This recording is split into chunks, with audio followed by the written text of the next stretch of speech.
बिस्मिल्लाहिर्रहमानिर्रहीम। अस्सलामुअलैकुम दोस्तों, उम्मीद आप सब खैर आफियत से होंगे। अंधेरों के काफिले पार्ट 25। कायम खान दोबारा अपनी हवेली में पहुंच चुका था। यास्मीन खानम और उसकी मां के उदास चेहरों पर तमानियत और आसूदगी झलकने लगी थी। मैंने तुम्हारे बाप को माफ कर दिया यास्मीन, कामरान इंतहाई जज्बाती लहजे में कह रहा था। आज की रात इनकी जिंदगी मेरी तलवार के रहमो करम पर थी। अगर मैं चाहता तो जिंदगी और मौत के दरमियान का फर्क मिट भी सकता था, मगर तुम्हारे तसव्वुर ने मुझे हर किस्म की जारहियत से बाज रखा। मैंने तुमसे किया हुआ अहद निभा दिया। तुम चाहो तो अपने बाप से पूछ सकती हो कि इनके जिस्म पर तशद्दुद का कोई हल्का सा निशान भी मौजूद नहीं है। तुम्हें कुछ तो याद होगा कि तुम्हारे बाप ने मुझे किस किस तरह रुलाया है। मुझे आज भी अपने रुखसारों पर उन तमाचों की सोजिश महसूस होती है जो तुम्हारे माँ बाप ने एक यतीम बच्चे को तोहफतन पेश किए थे। मैं उन जख्मों को नहीं भूला हूं जो मेरे जिस्म पर सिर्फ इसलिए सजाए गए थे कि मैं तुमसे मिलना चाहता था। तुम्हें याद तो होगा कि मेरे और तुम्हारे दरमियान तयशुदा रिश्तों को किस बेदर्दी के साथ तोड़ा गया था। मैंने तुमसे तुम्हारे माँ बाप की उन सफाकियों का शिकवा करना चाहा तो मेरे पांव काट दिए गए कि मैं हवेली का रुख ना कर सकूं। तुम नहीं जानती कि मैंने अपने शिकस्ता पैरों को कितनी मेहनत के बाद दोबारा जोड़ा था। फिर मुझे एक चोर साबित करके जिंदान के अंधेरों में फेंकवा दिया गया। मैं कैद खाने की ऊंची दीवारें नहीं तोड़ सकता था। मजबूरन मुझे सजा काटनी पड़ी और फिर मैं एक मोतबर मुजरिम करार दिया गया। ये सब तुम्हारे अजीम बाप कायम खान राजपूत की मेहरबानियां थी।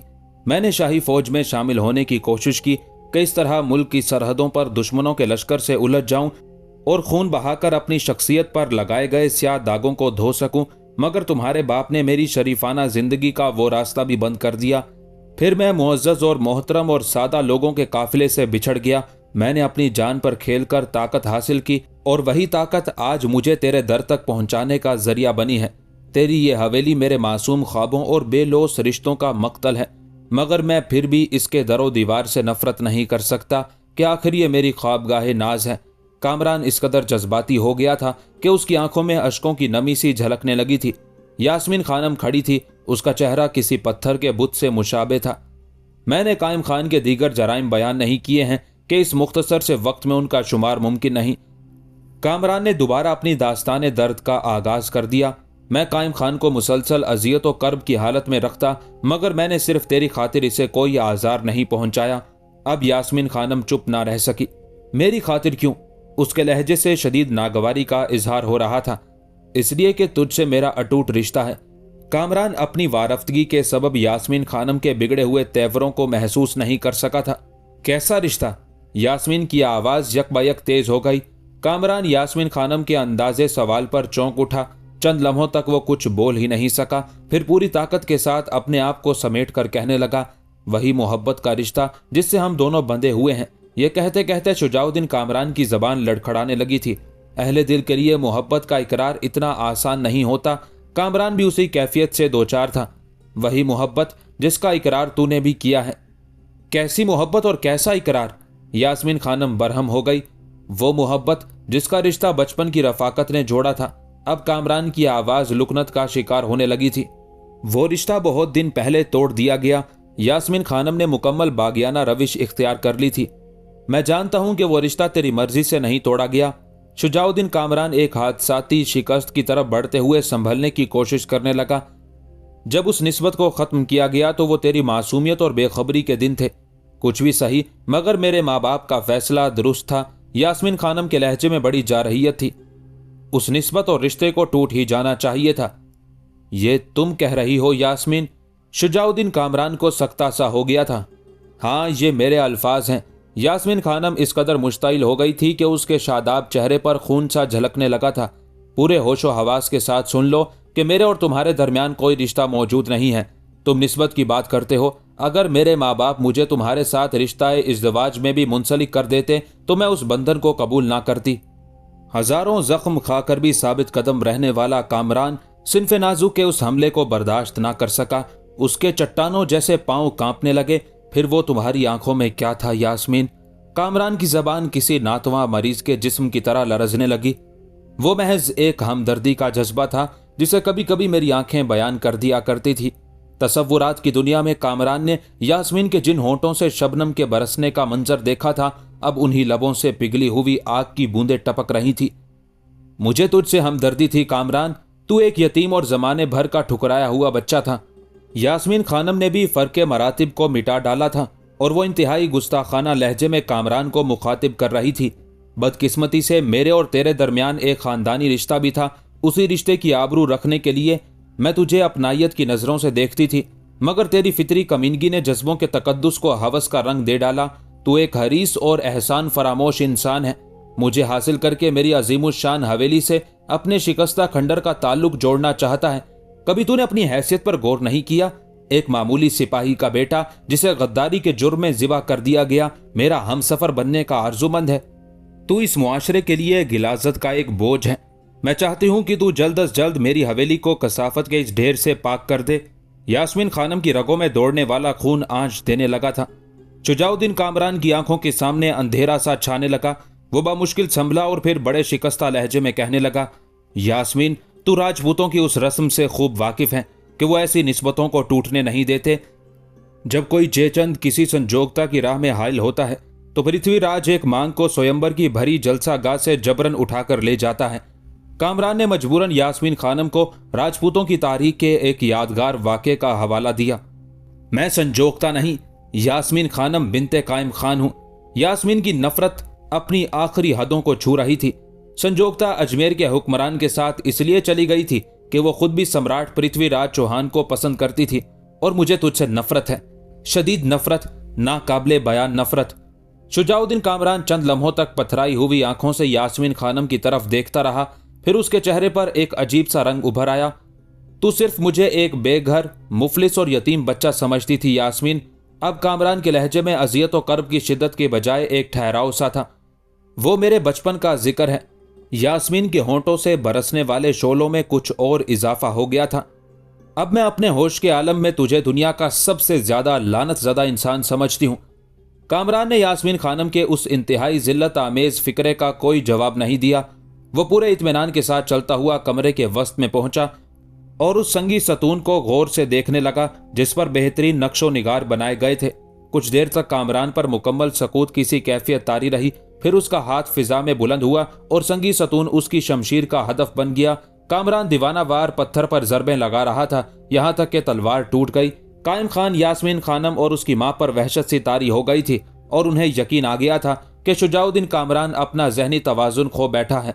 कामरान ने अपनी टूटी हुई तलवार को एक नजर देखा और उसे हवेली के कीमती कालीन पर फेंक दिया। अब इसकी जरूरत बाकी नहीं रही। जिसकी मोहब्बत ने शमशीर जनी का फन सिखाया था, जब वही अजनबी निकला तो फिर फौलाद व आहन के इस टुकड़े से क्या रिश्ता। शुजाउद्दीन कामरान ने खुद कलामी के अंदाज में कहा और फिर अपने मामू से मुखातिब होकर बोला, तू जीत गया कायम खान। नीलगो आसमान के फैसलों में हम खाकी इंसान जरा भी मुदाखलत नहीं कर सकते। अल्फाज की गूंज खत्म हो गई और शुजाउद्दीन कामरान थके हुए कदमों के साथ कमरे से बाहर निकल गया। सरदार नरसिंगा के आदमी शदीद इस्तराब के आलम में इधर उधर टहल रहे थे। उन्हें खतरा लाहक था कि कहीं सुबह के आसार नमूदार ना हो जाएं और फिर बेदार होने वाले लोग कजाकों को पहचान कर नया हंगामा खड़ा कर दें। जैसे ही कामरान बाहर आया, एक कजाक ने आगे बढ़कर तेज सरगोशी में कहा, छोटे ठाकुर, काम पूरा हो गया? हाँ। कामरान ने एक लफ्जी जवाब देकर कजाक को टालने की कोशिश की। उसकी आवाज बुझी बुझी थी, मगर वो अपनी दिली कैफियत को नरसिंगा के आदमियों से छुपाना चाहता था। अब हमें क्या करना होगा? उसी कजाक ने दोबारा शुजाउद्दीन कामरान से पूछा। तुम लोग जंगल की तरफ चले जाओगे और मैं बड़े मंदिर की जानिब लौट जाऊंगा। कामरान ने अपने लहजे की सख्ती को बरकरार रखते हुए कहा, सरदार से कह देना कि मैं कल किसी वक्त उसके पास आकर तफसीली हालात से आगाह करूंगा। तमाम कजाक अपनी उस कामयाबी पर बेहद खुश थे और दबी दबी आवाजों में अपने सरदार की जयकार कर रहे थे। हमें यकीन था कि हम लोग जिधर भी रुख करेंगे कामयाबी हमारे कदम चूमेगी। ये सरदार नरसिंगा की बुलंद इकबाली का असर है कि वो किसी मार्के में शिकस्त से दो चार नहीं होता, यहाँ तक कि उसके गुलामों को भी नाकामी का मुंह देखना नहीं पड़ता। वो फतह का एक सैलाब है कि जिधर से गुजरता है अपने दुश्मनों को बहा कर ले जाता है। छोटे ठाकुर, तुमने देखा कि हमारे आदमियों के खून का एक कतरा भी नहीं टपका और इतना बड़ा मसला किस कदर आसानी से हल हो गया। कहने वाले तो यहाँ तक कह रहे थे कि सरदार ने अपने बेहतरीन जान निसारों को मौत के मुंह में झोंक दिया है। कायम खान राजपूत की हवेली की तरफ जाने वालों में से कोई एक भी जिंदा लौट कर नहीं आएगा। कामरान ने कज़ाकों के उस जश्न निशात पर अपने किसी तासुर का इजहार नहीं किया। वो चुपचाप अपने रास्ते पर चलता रहा। कामरान को एहसास था कि यह खौफनाक मरहला किसी गारतगरी के बगैर गुजर गया। लोगों की सोच दुरुस्त थी कि अगर उस मार्के में खून के दरिया भी बह गए तो उसे एक मामूली तबाही समझा जाएगा, लेकिन अब किसी कज़ाक के जिस्म पर हल्की सी खराश भी नहीं आई तो नरसिंगा के आदमियों ने उसे अपने सरदार की बुलंद इकबाली से ताबीर किया। अब कामरान उन वहशियों से क्या कहता कि इस जंग में उसे बदतरीन शिकस्त का मुंह देखना पड़ा है। सबके बदन सलामत थे, मगर खुद उसके अपने खून का एक एक कतरा कायम खान की हवेली के दरो दीवार में जज्ब हो गया है। अलगरज रात के अंधेरे में ये पूरा असरार सफर जारी रहा। तमाम कज़ाक अपनी जिंदगी की बाजियाबी का जश्न मनाते हुए जंगल की तरफ चले गए और शुजाउद्दीन कामरान मुर्दा कदमों के साथ बड़े मंदिर में दाखिल हो गया। वो रात का आखिरी पहर था। मंदिर के बेशतर पुजारी गहरी नींद में डूबे हुए थे, मगर ठाकुर कृष्ण राव और राम स्वरूप शदीद बेचैनी की कैफियत में जाग रहे थे। जब उन दोनों ने कामरान को मंदिर के दरवाजे में दाखिल होते देखा तो घबराकर कमरे से बाहर निकल आए। तू आ गया है मेरे बेटे। कृष्ण राव का लहजा बड़ा मुनाफिकाना था, मगर जाहिरी तौर पर उसमें बहुत अपनाइयत थी। मैं जानता था कि तू मेरे पास लौट कर जरूर आएगा। बाहर की दुनिया बड़ी संगदिल और सफाक है। वहां हर आंख में तेरे लिए नफरतों के तीर हैं, हर हाथ में जहर आलूद खंजर हैं और हर दिमाग में तबाही के मंसूबे हैं। मगर इस मंदिर में तेरी बेचैन आत्मा को शांति देने के लिए सुरीली घंटियों का शोर है, देवदासियों के मन मोह लेने वाले भजन हैं और पुजारियों के सुख की नींद सुला देने वाले कीर्तन हैं। हाँ ठाकुर, मैं लौट आया हूँ, शुजाउद्दीन कामरान ने कृष्ण राव से नजरें चुराते हुए कहा। अगरचे उस वक्त कमरे में नीम तारीकी की सी कैफियत थी और कामरान की शिकस्तगी के आसार को समझना बहुत मुश्किल था, लेकिन फिर भी वो अपनी जाहिरी हालत को कृष्ण राव की नजरों में तमाशा बनाना नहीं चाहता था। बूढ़ा ठाकुर एक जहांदीदा इंसान था। उसने कामरान के गुरेज का मफहूम समझने की कोशिश की। तेरे दूसरे साथी कहाँ हैं? वो अपने अपने ठिकानों की तरफ लौट गए। शुजाउद्दीन कामरान पर एक एक लम्हा गिरा गुजर रहा था और ठाकुर कृष्ण राव उसे बड़ी होशियारी से अपने दाम में उलझा रहा था। किसी को कोई नुकसान तो नहीं पहुंचा? कृष्ण राव ने एक और सवाल किया। मेरा मतलब है कि यह खौफनाक मरहला बखैर आफियत गुजर गया। बूढ़ा ठाकुर बड़ी एहतियात से कामरान को कुरेद रहा था। कामरान खामोश रहा। वो सिर्फ देवदासी शकुंतला से मिलने के लिए बड़े मंदिर आया था और कृष्ण राव उसके जज्बों से एक अजियतनाक खेल खेल रहा था। तूने अपना मकसद हासिल कर लिया। बूढ़े ठाकुर के सवालात का सिलसिला अभी खत्म नहीं हुआ था। मुझे यकीन है कि तू अपने सबसे बड़े दुश्मन कायम खान से मुकम्मल इंतकाम ले चुका होगा। दरअसल कृष्ण राव कामरान की जबान से हालात की पूरी तफसील सुनना चाहता था। मुझे कुछ तो बता कि तूने कायम खान जैसे बाअसर इंसान पर किस तरह काबू पाया। कहीं उसने तेरे साथियों को पहचान तो नहीं लिया कि वो साधुओं के लिबास में सरदार नरसिंगा के आदमी थे? आहिस्ता आहिस्ता कृष्ण राव की अय्यारियां जाहिर होती जा रही थी। नहीं ठाकुर, कामरान ने झुंझलाकर कहा, मेरा मंसूबा इतना कमजोर नहीं था कि कायम खान सरदार के आदमियों को पहचान लेता। उसे तो गुमान भी नहीं गुजरा कि साधुओं की वो जमात नरसिंगा के गिरोह से ताल्लुक रखती है। कामरान ने पूरे होशो हवास के साथ जवाब दिया। मैं इस बात को मान लेता हूं कि तूने बड़ी एहतियात और होशियारी से काम लिया, मगर फिर भी एक खतरे की मौजूदगी से इनकार नहीं किया जा सकता। कृष्ण राव ने अपनी आदत के मुताबिक नई चाल चली। कैसा खतरा? कामरान ने चौंक कर पूछा। नरसिंगा के आदमियों को जोगियों के लिबास में देखकर कायम खान ने यह अंदाजा तो कर लिया होगा कि उसकी हवेली पर हमला करने वाले हिंदू कौम से ताल्लुक रखते हैं। ठाकुर कृष्ण राव ने इंतहाई फरेबकारी का मुजाहरा करते हुए कामरान पर एक और नफसियाती वार किया। तेरा मंसूबा कितना भी मुकम्मल सही, मगर तू अपने साथियों के लिबास को नहीं छुपा सकता था। कायम खान ने समझ लिया होगा कि हमलावर मुसलमान नहीं थे। ये बड़ी फसाद बर्पा कर देने वाली बात है कि तेरे जाती इंतकाम की वजह से पूरी हिंदू कौम बदनाम हो जाए। शुजाउद्दीन कामरान हैरत से कृष्ण राव का मुंह देखने लगा। उसके पास ठाकुर के उस सवाल का कोई जवाब नहीं था। कायम खान सुल्तान नासिरुद्दीन महमूद के दरबार में शिकायत कर सकता है कि कल रात उसके मकान पर सैकड़ों हिंदुओं ने हमला किया था। इस तरह चंद लुटेरों की वजह से हमारी पूरी कौम पर हर्फ आ सकता है। कायम खान ये भी कह सकता है कि मंदिरों में पूजा पाठ के बजाय मुसलमानों के खिलाफ जंग की तैयारियां हो रही हैं। इस तरह पुजारियों के साथ इबादत गाहों का तकद्दुस भी बदनाम हो सकता है। ठाकुर कृष्ण राव एक लम्हे के लिए खामोश हुआ और फिर अपनी झुकी हुई मूंछों को बल देते हुए बोला, अगर ऐसा हुआ तो ये बात गैरतमंद हिंदुओं के लिए नाकाबिले बर्दाश्त होगी। मैं सरदार नरसिंगा से कहूंगा कि उसने खुलेआम अपने आदमियों को भेजकर अक्लमंदी का सबूत नहीं दिया। वो लुटेरे तो जंगलों में रूपोश हो जाएंगे, मगर पूरी हिंदू कौम शाही एताब का निशाना बन जाएगी।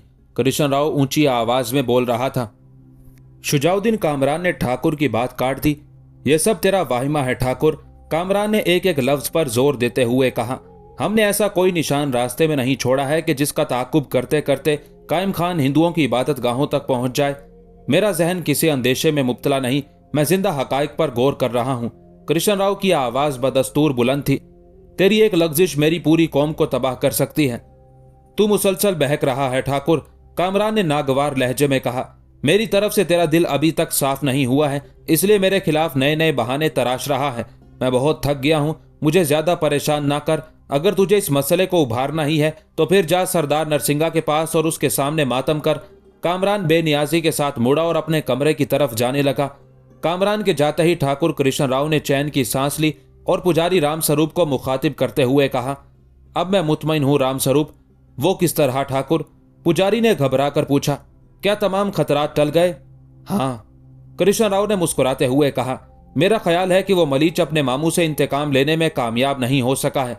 उसके चेहरे से शिकस्त के आसार साफ नजर आ रहे थे। तो फिर वो नाकामी की हालत में वापस क्यों लौट आया? पुजारी रामस्वरूप ने अपनी अय्यार अकल की रोशनी में नया सवाल किया। वो आने के लिए मजबूर था। कृष्ण राव के गलीज होंठों पर अब भी एक सफाक मुस्कुराहट नाच रही थी। नरसिंगा का कातिलाना हुक्म उसकी वापसी के लिए काफी था। अगर वो ऐसा ना करता तो फिर किन आंखों से अपनी मां की लाश का नजारा करता? मजबूरन उसे नाकामी की हालत में वापस आना पड़ा। तो ठाकुर, आपका मतलब है कि वो मलीच कायम खान के हिसार को तोड़कर हवेली के अंदर दाखिल नहीं हो सका? पुजारी रामस्वरूप ने खुशी का इजहार करते हुए कहा। यकीनन, ठाकुर कृष्ण राव ने पुरजोश लहजे में कहा। लुटेरों की एक बड़ी जमात भी उसे कोई फायदा नहीं पहुंचा सकी। आखिर कायम खान एक ज़हीन और जमाना शनास इंसान है। वो अपने दुश्मन से एक लम्हे के लिए भी बेखबर नहीं रह सकता। उसके दिफाई इंतजामात बहुत सख्त हैं। कृष्ण राव ने इस तरह कहा जैसे वो सब कुछ अपनी आंखों से देख रहा था। ठाकुर, यह भी तो मुमकिन था कि वो अपने मंसूबे को तकमील तक पहुंचाने के लिए किसी दूसरी रात का इंतजार कर लेता। पुजारी रामस्वरूप का जहन अभी तक मुकम्मल तौर पर वसवसों की कैद से आजाद नहीं था। अब ऐसी कोई रात उसकी जिंदगी में दोबारा नहीं आएगी, ठाकुर ने मसनद पर दराज होते हुए कहा और हाथ के इशारे से रामस्वरूप को बैठ जाने के लिए कहा। उसको आज़ादी बस एक रात के लिए बख्शी गई थी। चंद लम्हों बाद की दी हुई मोहलत खत्म हो जाएगी। ठाकुर, ऐसा भी तो हो सकता है, पुजारी रामस्वरूप ने कुछ सोचते हुए कहा। कहीं ऐसा तो नहीं कि छोटे ठाकुर ने कायम खान को कत्ल कर दिया हो और उस कश्मकश में नरसिंगा के भी कुछ आदमी हलाक हो गए हों? रामस्वरूप ने एक बेबुनियाद अंदेशे का इजहार करते हुए कहा। लगता है कि तूने आज मामूल से ज्यादा भंग पी ली है, ठाकुर कृष्ण राव ने पुजारी का मजाक उड़ाते हुए कहा। अगर ऐसा होता तो उसके लिबास पर खून की कोई छींट नजर आती। कहीं कत्लो गारत का बाजार इस तरह गर्म होता है कि इंसानों के लिबास साफ व शफाफ रहें और उनके जिस्मों को किसी जख्म की हल्की सी खराश तक दिखाई ना दे। पुजारी रामस्वरूप ने शर्मिंदा होकर सर झुका लिया और कृष्ण राव जमीन दोस्त तहखाने की तवील राहदारी से गुजरकर रात के आखिरी लम्हात बसर करने के लिए नौखेज देवदासी रूपा के कमरे में चला गया। शुजाउद्दीन कामरान बड़ी शिकस्ता हालत में शकुंतला के पास पहुंचा। देवदासी ने पहली ही दस्तक में दरवाजा खोल दिया। शकुंतला उस रात एक लम्हे के लिए भी नहीं सोई थी। उसके होंठों पर कामरान की कामयाबी के लिए बेशुमार दुआएं थी। जैसे ही दरवाजे पर दस्तक हुई, शकुंतला बेकरार होकर बाहर निकल आई और फिर कामरान को अपने सामने पाकर चीख उठी। ये तुम हो ठाकुर? हाँ शकुंतला, ये मैं हूं शुजाउद्दीन कामरान, जिसके मुकद्दर में शिकस्त व बर्बादी के सिवा कुछ नहीं। कामरान के कदम गैर मुतवाजिन हुए जा रहे थे। उसने दरवाजे पर हाथ रखकर संभलने की कोशिश की। अंदर आ जाओ ठाकुर, देवदासी शकुंतला ने बेख्तियार होकर उसे अंदर खींचते हुए कहा। तुम्हें इस तरह मेरे कमरे के सामने खड़ा देखकर कई फितने जन्म ले लेंगे। शुजाउद्दीन कामरान लड़खड़ाते कदमों से आगे बढ़ा। नहीं शकुंतला, आज के बाद कोई फितना पैदा नहीं होगा। मेरी जिंदगी की ये वो मुबारक रात है कि जिसके अंधेरों में सारे हंगामे, सारे फितने एक एक करके फना हो गए। कल एक नई सुबह तलू होगी, ऐसी सुबह के जिसके दामन में अमन ही अमन है। शकुंतला, शांति ही शांति है। कामरान के होंठों से उसकी नाआसूदा हसरतों का खून टपक रहा था। अगर वहां कोई अजनबी शख्स मौजूद होता तो कामरान की गुफ्तगू से यही मफहूम अखज करता कि ये नौजवान अपनी जिंदगी में जिस खुशगवार इंकलाब का इंतजार कर रहा था वो पूरी तवानाई और ताबनाकी के साथ रूनुमा हो चुका है। मगर शकुंतला जानती थी कि शुजाउद्दीन कामरान उस वक्त कैसे नाकाबिले बयान कर्ब से दो चार है। देवदासी ने तेजी के साथ दरवाजा बंद किया। उस मुख्तसर से वक्फे में कामरान शकुंतला के बिस्तर पर बैठ चुका था। देवदासी ने चिराग की रोशनी में देखा, कामरान का सुर्खो सफेद चेहरा शिद्दत गम से स्याह हो गया था।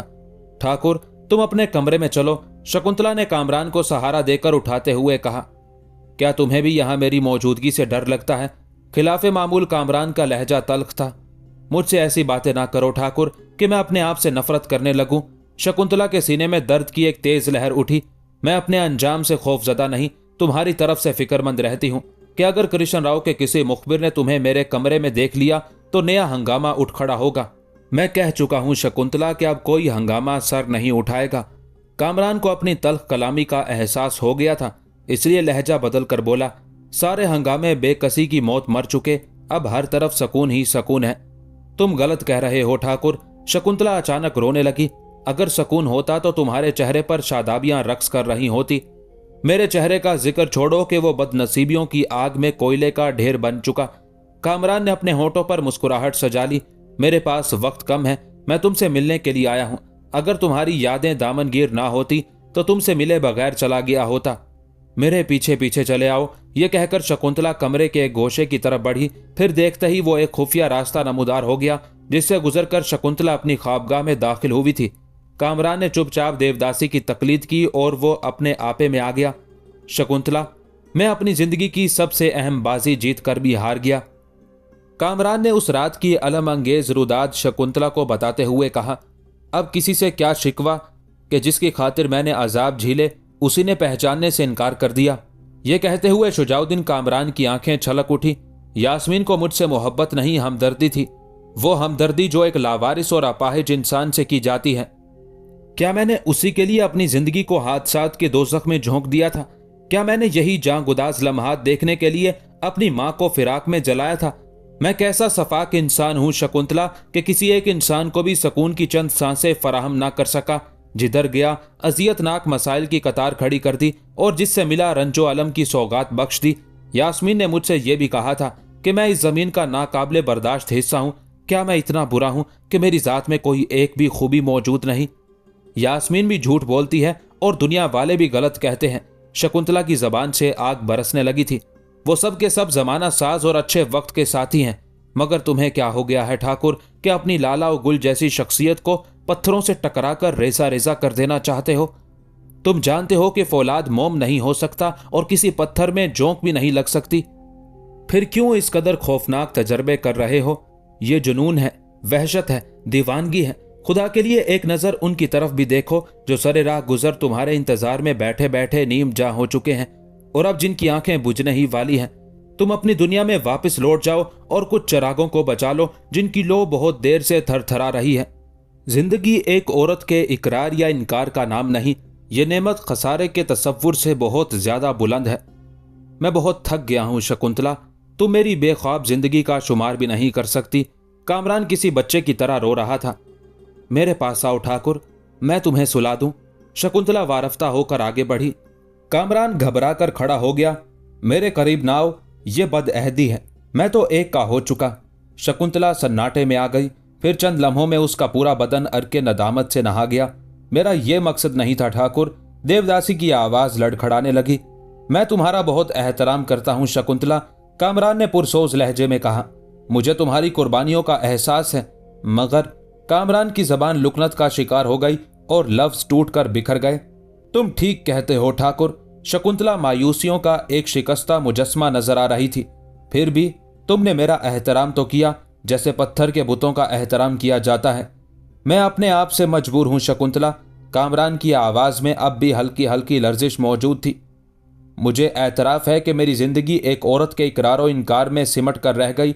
मैंने खुदा की इस अजीम नेमत को नीमबाज आंखों और गुदाज होंठों की एक जुम्बिश पर कुर्बान कर दिया। यकीनन मेरा गुनाह माफी के काबिल नहीं, मगर मैं क्या करूं? मुझे कोई दूसरा रास्ता नजर नहीं आता। मेरी आंखों की बिनाई जायल हो चुकी है। मेरी फिक्र छोड़ दो ठाकुर, मैं तो एक दरीदा बदन औरत हूं। मुझे किसी शरीफ और पाकबाज मर्द की रफाकत का हक हासिल नहीं। मगर तुम अपनी दुनिया में चले जाओ और उस नातवा औरत को सिसक सिसक कर मरने से बचा लो जो कब्र के किनारे बैठी है और जो तुम्हारी जन्मदाता है। यास्मीन खानम और सादिया खानम दोनों औरतें हैं। एक ने तुम पर अजाबनाक मौत नाजिल की है और दूसरी ने तुम्हें जन्म दिया है। मौत और जिंदगी देने वालों के साथ ऐसा सलूक रवा नहीं रखा जाता। मैं तुमसे यही कहने आया हूं शकुंतला। शुजाउद्दीन कामरान ने अपने आप पर जबर किया और आंसुओं के समंदर को पी गया। मुझे यकीन है कि एक दिन ये जोरो जफा का जिंदान जरूर टूटेगा और तुम आज़ादी का उजाला देखोगी। अगर तुम्हारी जिंदगी में वो लम्हा आ जाए तो मेरी माँ के पास जाना और उन्हें मेरी रूपोशी का राज बता देना। मैं नरसिंगा के पास वापस जा रहा हूं। अगर मैं ऐसा ना करता तो वह मेरी माँ को कत्ल कर देता। शकुंतला के दिलो दिमाग एक बार फिर शदीद जलजले की जद में आ गए। देवदासी कुछ कहना चाहती थी मगर कामरान तेजी के साथ बाहर निकल गया। रुखसत के बाद बहुत देर तक देवदासी को कामरान के अल्फाज की बाज गश्त सुनाई देती रही। कमरे से निकलते ही उसने कहा था, शकुंतला अपना दरवाजा बंद कर लेना, मैं लौट कर नहीं आऊंगा।